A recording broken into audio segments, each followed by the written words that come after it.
Hello friends, स्वागत है आपका मेरा यूट्यूब चैनल में लर्न विथ लक्ष्मी में। दोस्तों, आज हिंदी का जो वर्णमाला है इसका पार्ट 2 लेकर हम आए हैं। तो उससे आगे पढ़ते हैं जहाँ से हमने वर्णमाला को पढ़ा था। आज जो हमारा टॉपिक है वो है स्वरों का वर्गीकरण।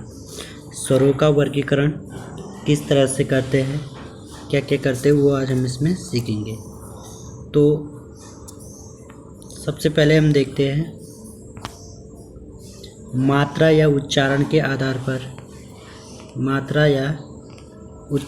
आधार पर स्वरों का वर्गीकरण। ठीक है, सबसे पहले है मात्रा या उच्चारण के आधार पर। तो सबसे पहले आता है हमारा ह्रस्व स्वर।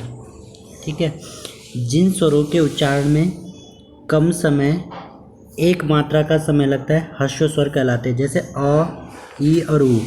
तो हमें पता है इसमें कितनी एक मात्रा लगती है, अ में, छोटी ई में और छोटी ऊ में। तो उसको बोलते हैं हम क्या, ह्रस्व स्वर। ठीक है, दूसरा आता है दीर्घ स्वर। दूसरा क्या आता है, दीर्घ स्वर आता है दूसरा। ठीक है, दीर्घ स्वर में क्या होता है, जिनके उच्चारण में ह्रस्व स्वर से भी अधिक समय लगता है। जिनके उच्चारण में ह्रस्व स्वर से भी अधिक समय लगता है दीर्घ स्वर कहलाते हैं। यानी कि जिसमें दो मात्रा का समय लगता है। यहाँ पे लग रखा है दो मात्रा का समय।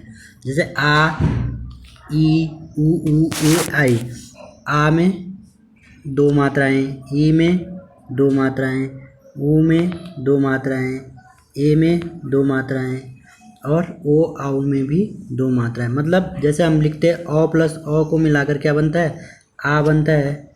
वैसे छोटी ई और छोटी ई को मिलाकर क्या बनती है, बड़ी ई। यानी कि दो मात्रा जहाँ पे लगती है उसको बोलते हैं क्या कहते हैं, उसे दीर्घ स्वर कहते हैं। ठीक है, नेक्स्ट आता है हमारा प्लुत स्वर। नेक्स्ट आता है हमारा क्या, प्लुत स्वर। जिनके उच्चारण में दीर्घ स्वर से भी अधिक समय लगता है, जिनके उच्चारण में दीर्घ स्वर से भी अधिक लगता है, प्लुत स्वर कहते हैं। इसका उपयोग हम नाटकों में करते हैं, संवाद में करते हैं। जैसे हम बोलते हैं राम, तो यहाँ पे ऐसे ऐसे देखा होगा आपने, कहीं पे लिखा होता है।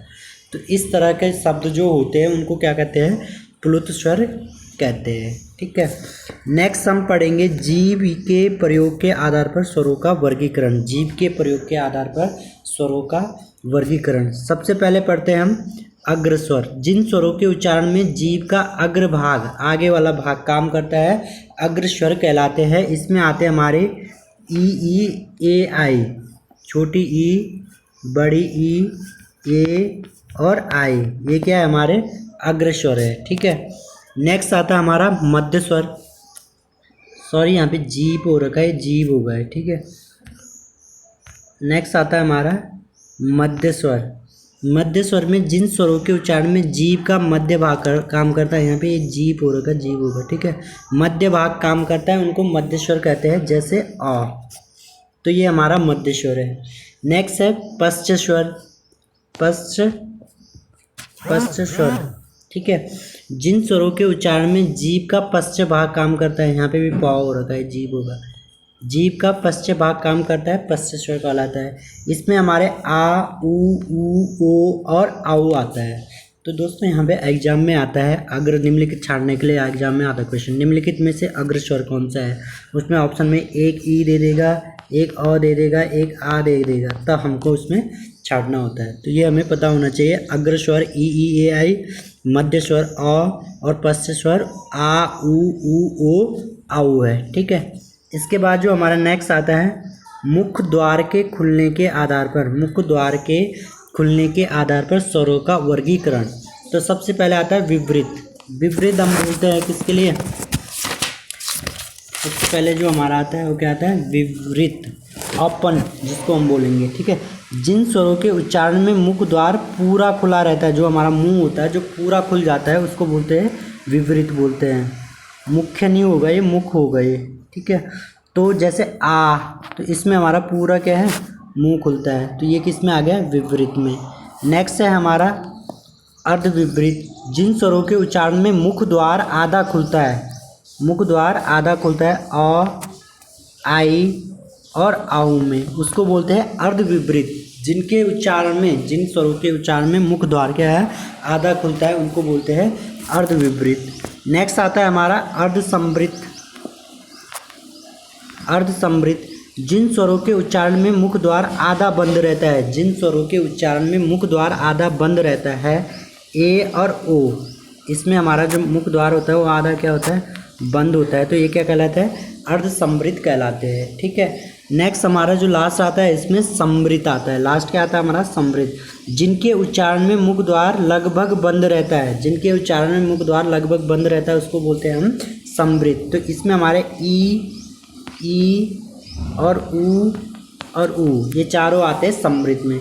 तो ये भी हमें मालूम होना चाहिए, विपरीत में केवल आ आता है, अर्धविपरीत में अ आई ओ आओ आता है, और संवृत में अ ई ओ आता है, और अर्धसंवृत में ए और ओ आता है। ठीक है। तो इसके बाद जो हमारा नेक्स्ट है वो है ऊँटों की स्थिति के आधार पर स्वरों का वर्गीकरण। ऊँटों की स्थिति के आधार पर स्वरों का वर्गीकरण। तो इसमें जो पहला है अवृतमुखी है, जिन स्वरों के उच्चारण में ओंठ वृत्तमुखी या गोलाकार नहीं होते, वृत्तमुखी या गोलाकार नहीं होते हैं, अवृतमुखी कहलाते हैं। इसमें आते हैं हमारा अ आ ई ए और आई। अ आ ई ए आई क्या होते हैं, अवृतमुखी होते हैं। वृत्तमुखी में क्या आते हैं, जिन स्वरों के उच्चारण में ओंठ वृत्तमुखी या गोलाकार होते हैं, यानी कि ओंठों की जो आकृति हमारे इनमें क्या होगी, गोलाकार होगी। जैसे अ वृत्त कौन सा है, वृत्तमुखी में, सॉरी इसमें यहाँ पे ऊ आएंगे दोनों। ठीक है, एक छोटा ऊ है और एक बड़ा ऊ है, और नहीं आएगा, ये गलत है, इसे सही कर देना आप लोग। ठीक है, ओ आएगा वृत्तमुखी में। ठीक है। इसके बाद जो हमारा नेक्स्ट है वो है नाक, हवा की नाक व मुंह से निकलने के आधार पर स्वरों का वर्गीकरण। ठीक है। इसमें आता है पहला है निर्नुनासिक, ऐसे लिखते हैं इसे, निर्नुनासिक। ठीक है, एक साथ रहेगा, निर्नुनासिक। जिन स्वरों के उच्चारण में हवा केवल मुंह से निकलती है वो निर्नुनासिक कहलाते हैं। जिन स्वरों के उच्चारण में हवा केवल मुंह से निकलती है, तो इसमें हमारे अ आ ई आते हैं। ठीक है। और एक होता है अनुनासिक स्वर। एक क्या होता है, अनुनासिक स्वर में क्या होता है, जिन स्वरों के उच्चारण में हवा मुंह के साथ साथ नाक से भी निकलती है, अनुनासिक स्वर कहलाते हैं। अनुनासिक स्वर में मतलब जिन स्वरों में चंद्र बिंदु होता है, जैसे आ, ये हो गया आ, तो ये सारे किस में आएंगे, अनुनासिक में आते हैं। तो आज के लिए इतना ही, धन्यवाद।